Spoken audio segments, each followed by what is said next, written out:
Ah, quanto orgulho você me dá, mais uma vez prestigiando esses 20 minutinhos de puro conhecimento e diversão. Aqui, no meu, no seu, no nosso Carecas de Saber. E aí, minha gente, estamos aqui de volta. Sou o professor Gus e vamos agora com a nossa aula de atualidades. Porém, veja bem, a gente vai começar a falar de uma segunda parte da nova ordem mundial. E é importante que você, se você não assistiu ainda, que você assista, por favor, a primeira parte dessa aula, que vai estar lá no programa de Geografia, aula 5 de Geografia. Volta lá, hein? Bom, depois de você já ter assistido a aula 5 de Geografia, vamos dar sequência agora na nossa aula de atualidades sobre nova ordem mundial. Bom, tem muita coisa para falar de nova ordem mundial, então aqui a gente vai dar um destaque especial às questões de segurança internacional. Então, evidenciando aí os conflitos, e as principais movimentações que vão acontecer pós o 11 de setembro de 2001, o ataque terrorista às Torres Gêmeas nos Estados Unidos. Bom, olha só, a nova ordem, a gente pode dividir de várias formas, qualquer período histórico, mas eu escolhi aqui para a gente ter aí uma linha de orientação, pensando principalmente a questão dos conflitos. A primeira parte a gente analisou desde o fim da Guerra Fria, então da queda do Muro de Berlim, até o 2001. E durante esse período, anos 90, existe vamos dizer assim, um tipo de relação do mundo com a questão da segurança internacional. O ataque às Torres Gêmeas em 2001 vai trazer uma nova dinâmica para o mundo com relação a esse assunto. Por quê?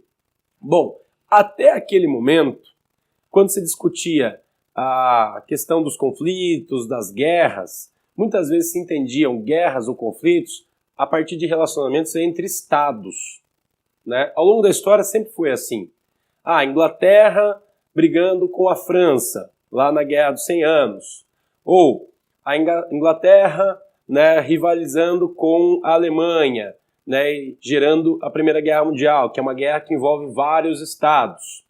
Ou, enfim, sempre que você lembrar de alguma guerra no passado, você vai lembrar de conflitos que envolvem países brigando. A partir de 2001, cria-se uma nova lógica na questão da segurança internacional. A lógica de que nem sempre os conflitos eles vão ocorrer de estado para estado. Esse é o nosso momento hoje, como a gente tem vivido aí a questão da segurança internacional.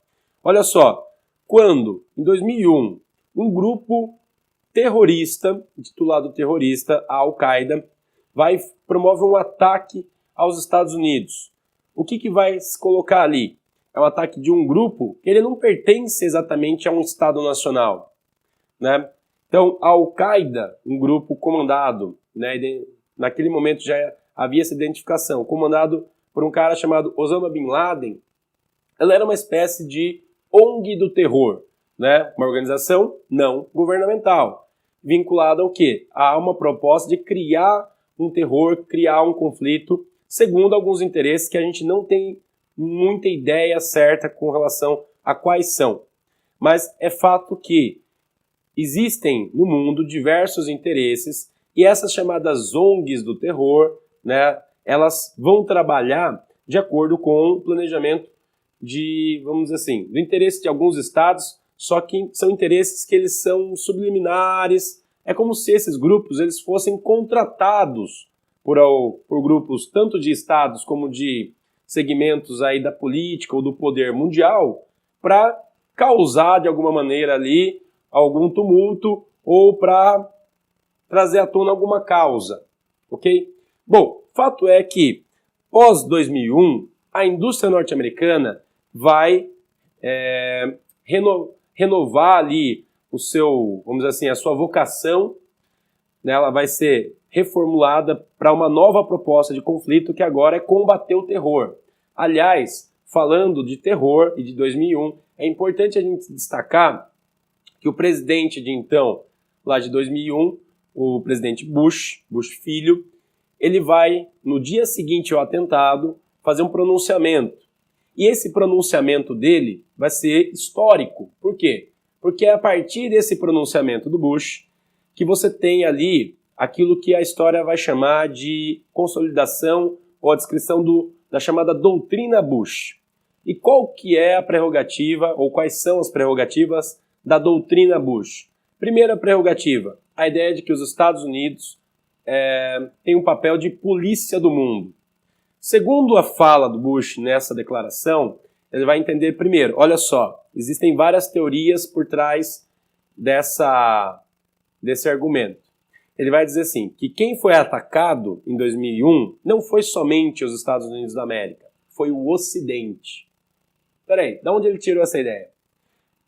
De um cientista político norte-americano, né, que escreveu um livro chamado O Choque de Civilizações, Samuel Huntington. Samuel Huntington, né, que de alguma forma também tinha uma certa influência sobre o governo Bush, ele vai dizer, alguns anos antes, que os conflitos do século XXI seriam conflitos entre padrões diferentes de culturas do mundo. Ou seja, aquele modelo de guerra, né, que ocorria no passado entre estados, agora seria superado por um modelo de guerra entre civilizações. E ele vai classificar, então, o Ocidente como uma civilização. O que é o Ocidente? Aquela velha história, né, que lá na matéria História, aliás, você estuda, né? Então, aquele grupo que é herdeiro das tradições greco-romanas e das tradições religiosas judaico-cristãs, que se estabeleceu propriamente na Europa e, em grande escala, no século XX, é representado pela figura dos Estados Unidos, né? Então, o Ocidente sendo atacado, não os Estados Unidos somente em 2001, significa o quê? Significa, então, que os Estados Unidos têm um papel ali, né, importante de liderança do Ocidente. Isso vai estar embutido no discurso do Bush. E por isso mesmo os Estados Unidos têm que assumir essa postura de polícia do mundo, né? Então, polícia do mundo, em que sentido? Em que é ele que vai, então, se responsabilizar em caçar esses grupos que não são estados, os chamados grupos terroristas. E aí você tem uma prerrogativa mais importante da chamada doutrina Bush, a guerra ao terror. Guerra ao terror não é guerra somente à Al-Qaeda ou a caçada ao Osama Bin Laden, mas é uma guerra a todo e qualquer elemento que crie organizações terroristas pelo mundo, chamados grupos não governamentais que têm propostas ali de alteração da ordem mundial a partir de uma ação violenta, ou de sabotagem, ou de guerrilha. Olha só, cria-se então, né, um novo, vamos dizer assim, uma nova sensação em relação ao conflito mundial. Porque antes, né, dessa fase, havia como, vamos dizer assim, ter uma certa previsão em relação a como iam ser os conflitos, as guerras no mundo.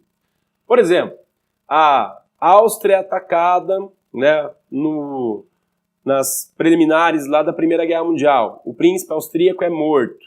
E aí começa todo um joguete de tratados, acordos, desacordos entre as autoridades e há um decreto de que a guerra vai começar. A Alemanha entra, a Inglaterra entra, você tem declarações oficiais iniciando conflitos. A partir agora de 2001, essas declarações elas não existem mais.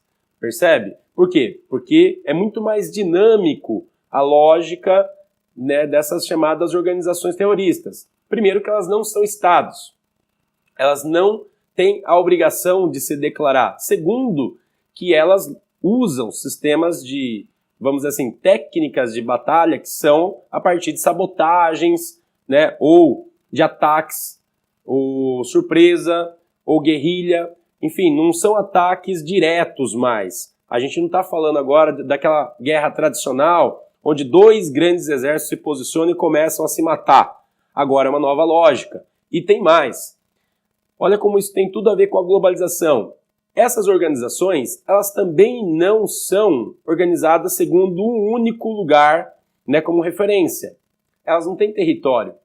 Elas são estruturadas em sistemas de rede, bem na cara da globalização. Quer dizer que você ataca uma célula de uma organização terrorista, mas você não consegue destruir a rede que conecta essa célula.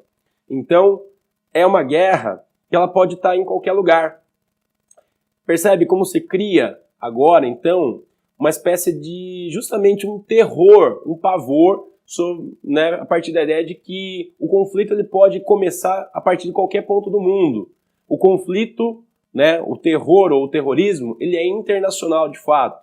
E os Estados Unidos, a partir do discurso do Bush, assumem essa proposta de policiar esses conflitos pelo mundo, né? Fiscalizar para que ações terroristas não mais aconteçam.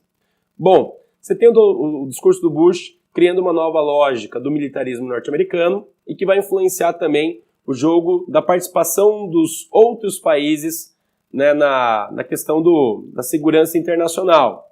Bom, mas vamos analisar algumas coisas que vão acontecer por consequência direta, né, do atentado de 2001. Nessa história de buscar a Al-Qaeda, de caçar o Bin Laden, o responsável pelos conflitos, vai ser feita uma identificação entre Al-Qaeda, Bin Laden e o Afeganistão. Olha só, esse país ninguém sabia muito bem onde ele estava no mundo até 2001. Né? Ele não era um país famoso. Poxa, todo mundo sabe, né, da França, da Inglaterra, da Alemanha, dos países potência que sempre se envolveram em conflitos. Mas o Afeganistão, o que importa o Afeganistão? Bom, o que importa é que o Afeganistão ele está em uma região próxima do Irã. Tá, e daí o Irã? E daí que, olha só, tem uma frase na geopolítica que é importante você registrar e sempre que você for estudar coisas relacionadas a conflitos no Oriente Médio, você vai lembrar dessa frase. Tudo que acontece no Oriente Médio pós 1979 tem a ver com o Irã. Por que essa afirmação? Porque lá em 79, o Irã passou por uma revolução que fez com que o governo iraniano anterior, que era pró-Ocidente, fosse tirado do poder e assumiu, portanto, em 79, um governante que era anti-Ocidente, que não queria a presença estrangeira, europeia ou norte-americana na região do Golfo Pérsico. Poxa vida, na região do Golfo Pérsico. O que tem lá mesmo de importante? Petróleo, né? A energia do mundo, né? Então, de alguma forma, todos os acontecimentos, conflitos que acontecem no Oriente Médio pós essa postura do Irã lá de 79 tem a ver com a questão, né, com a questão do Irã, né, com esse posicionamento ali.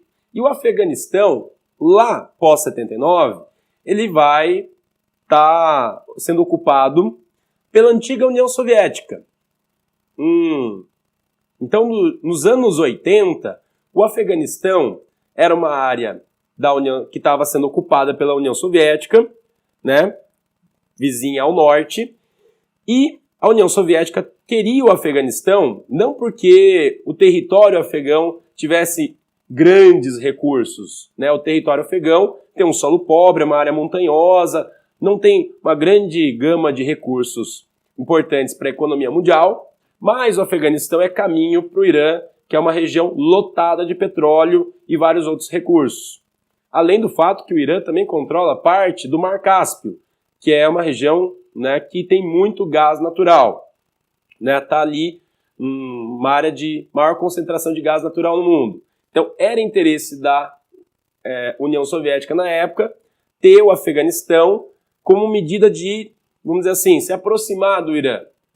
Por outro lado, não era interesse norte-americano, né? Tá perdendo espaço ali no jogo da ocupação do Oriente Médio. Bom, então o que vai acontecer? Lá nos anos 80, os Estados Unidos vai armar um esquema para cercar o Irã, de alguma maneira. Como assim? Os Estados Unidos vai patrocinar um movimento nacionalista afegão, né, no Afeganistão, para combater a presença, a ocupação dos soviéticos. Sabe onde você vai ver esse negócio aí? Olha só, resgate dos filmes de sessão da tarde. você vai assistir um filme lá dos anos 80 chamado Rambo. Lembra do Rambo? Né? Era o Sylvester Stallone com um treco na cabeça, uma faca assim na cintura, que sempre amarrava a bota antes de começar uma ação. E o Rambo 3, ele vai agir no Afeganistão. Bom, por que o cinema norte-americano estaria ali fazendo um filme de ação, né, com um grande herói norte-americano indo ajudar um grupo nacionalista afegão a combater os malvados soviéticos? Porque essa era uma realidade dos anos 80. De fato, parte do exército norte-americano foi, né, ajudar esse grupo nacionalista lá no Afeganistão, lá nos anos 80. E olha a estratégia, é como um jogo. Pensa o Irã aqui no meio, o Afeganistão para cá, e do outro lado tem o quê? Do outro lado do Irã, o Iraque.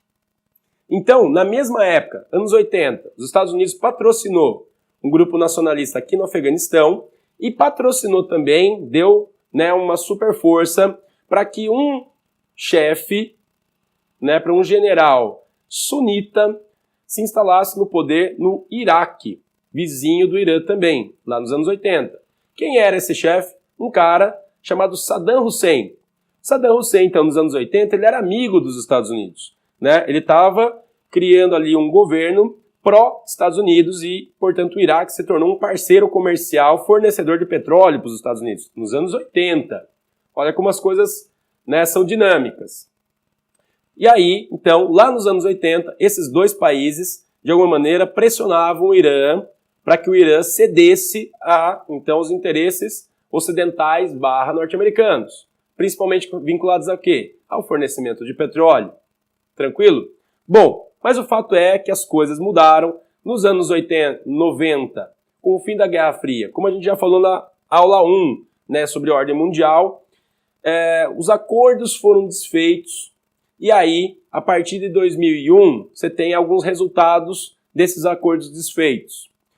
De alguma maneira, né, a figura do Bin Laden e a formação da Al-Qaeda foi identificado como vinculado ao Estado Nacional, agora independente, do Afeganistão, que, aliás, estava sob controle de um grupo nacionalista que, veja bem, passou a ter poder durante os anos 80. Então tem tudo a ver uma coisa com a outra. A figura do Bin Laden, de alguma maneira, se relaciona com aquela ação lá dos Estados Unidos dos anos 80, mas agora ele é bandido, agora ele é do mal, né? E, por motivos que a gente não sabe muito bem, ele cria uma organização que vai atacar os interesses do Ocidente. Bom, ao mesmo tempo, né, agora no começo dos anos 2000, diante desse novo contexto, o Saddam Hussein, que lá nos anos 80 era um cara pró-Ocidente, durante os anos 90 ele se torna um vilão, e aqui nos anos 2000 ele passa a ser identificado ou associado à organização Al-Qaeda.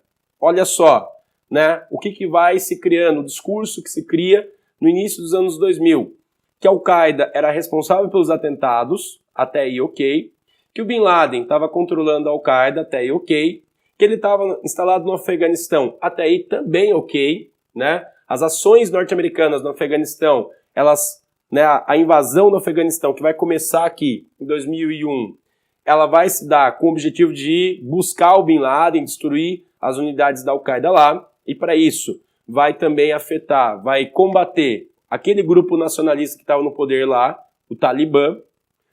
Bom, mas, de alguma maneira, o discurso oficial norte-americano vai vincular tudo isso à figura do Saddam Hussein no Iraque.